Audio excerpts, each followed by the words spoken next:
Hello everyone, welcome to the Valley News Now Network. Duke Schindler here with you on this fine Saturday afternoon. Figured if I was working a Saturday, the Bison are on, might as well do a little pregame show because it is NDSU's homecoming. Couldn't ask for better weather for a tailgate or even a better matchup for homecoming.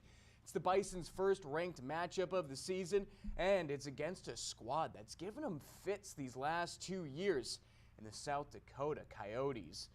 Go ahead and take a look at, they've been having the Bison's number these last 2 years. In 2023, the Yotes went up big in the first half, stunning the Bison 21-3. Then it was Cole Payton, coincidentally enough, scoring that first touchdown in the second half off a 7-yard run to make it 21-10. And NDSU's defense would tighten up that second half, only allowing 3 points. But that first half deficit would be far too much to overcome, as NDSU would only be able to score a garbage time touchdown to make it a one-score game. Couldn't grab that onside kick, and a brutal loss for the Bison at the Fargo Dome. But then even heading into 2024, it was a little bit of the same thing. The Bison would be out for revenge, and it was the final game of the regular season. But just like 2023, the Yotes dropping 14 right on NDSU's head in that early second quarter. But the offense would fire up before halftime, tying it up from a Cam Miller to Braylon Henderson touchdown. Then a Brown 3-yard run to tie it up at 14 before half. So it's looking good for NDSU. However, the Yotes strike first in the second half, pulling off a 37-yard field goal. And it's the Bison again replying. Cam Miller 2-yard touchdown to take the lead. Then in the fourth quarter with 4 minutes left, taking a 2-score lead 28-17. But somehow, some way, magic in Vermilion. A quick 40-yard touchdown grab from Jack Martins and getting the ball back with 1:20 left, driving down the field through chunk plays. Then a 25-yard dime to Javian Phillips to seal the game.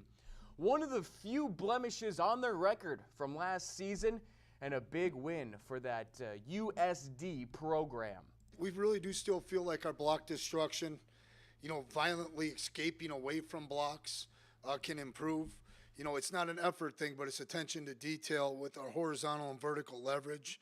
Number two, our takeaways can be executed better. Yeah, we're +3 in the turnover margin right now, but we do feel like we got to get a ball punched out or two, and we got to make a better break on a ball and cultivate a few more takeaways. That's coming from Grant. Our young guys, it's interesting. We have cultivated depth in all 3 areas through the first 3 weeks and getting those guys some time, but it's not just time when they're going out and executing. The safeties in particular, those 5 guys that have played, the disguises look the same. They're really operating and functioning at a high level. So we thought from a self-scout standpoint, that's really improved.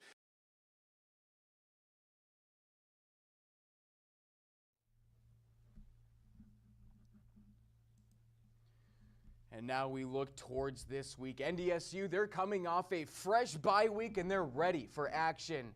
Now taking a look at their previous matchup here versus Southeast Missouri State that we saw 2 weeks ago here, and it was a demolishing 41-14 reverse score win for NDSU, and quite the showing from Cole Payton, who you'll hear more about later. Over 400 all-purpose yards and 5 touchdowns for the senior. That's nearly 22 yards per completion. The Bison defense also stout, only giving up 217 total yards and 64 on the ground. Must have looked like a stampede back there for the Redhawks. NDSU also added 8 tackles for loss, 4 sacks, 3 quarterback hurries, 3 pass breakups, and a pick. So all-around defensive performance, and that's the type of defense Coach Polasek is looking for and his team.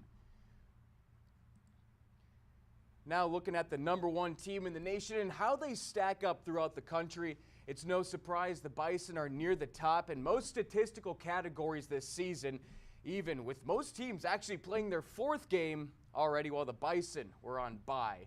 So we'll bring this up here.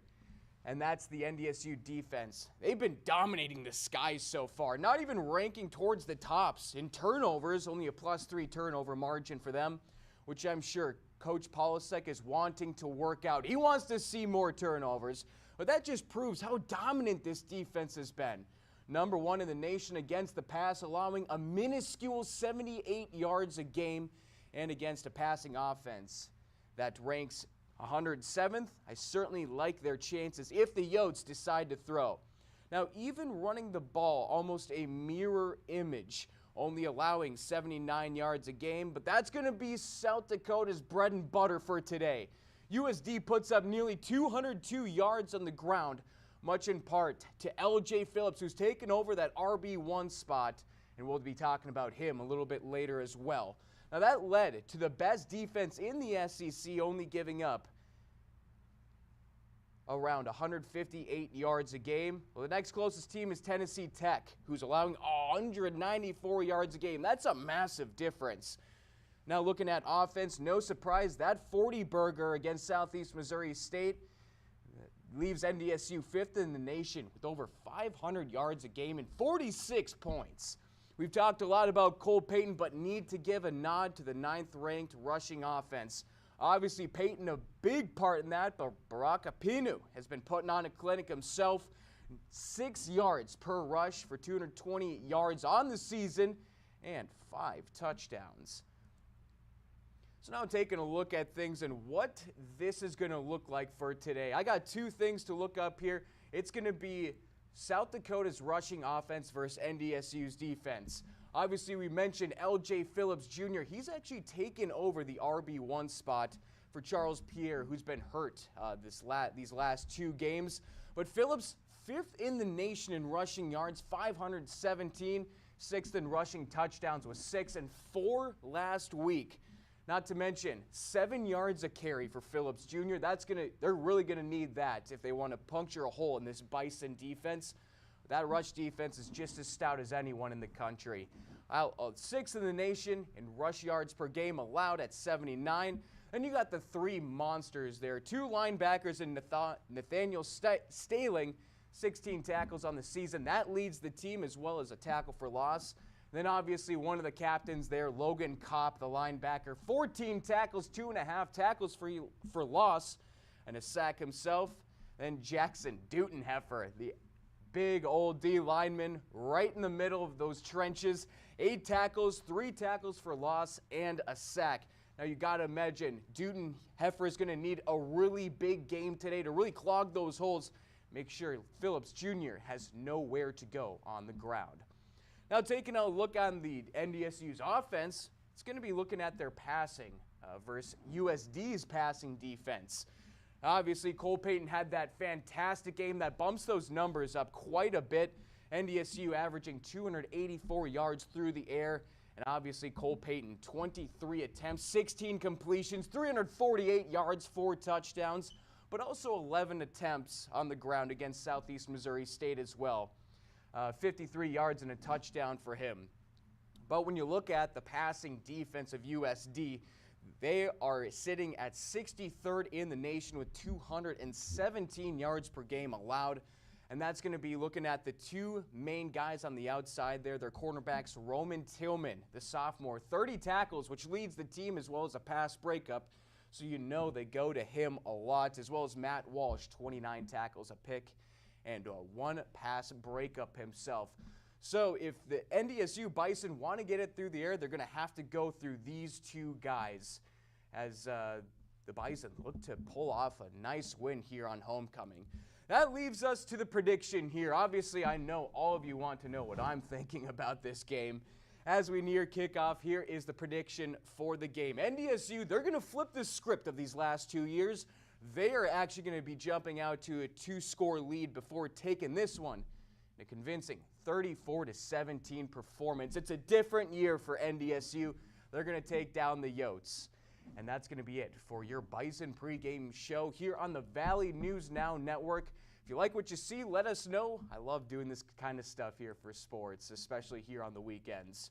Now, we'll see you at halftime. I'll have a little bit of an update and what things are looking like going into the second half. But as for Duke Schindler here on the Valley News Now Network, I want to make sure to remind you to download our app, the VNN app on your mobile or smartphone device, as well as our smart TV app, the Roku, Fire Stick, and Apple TV, all available on that VNN app.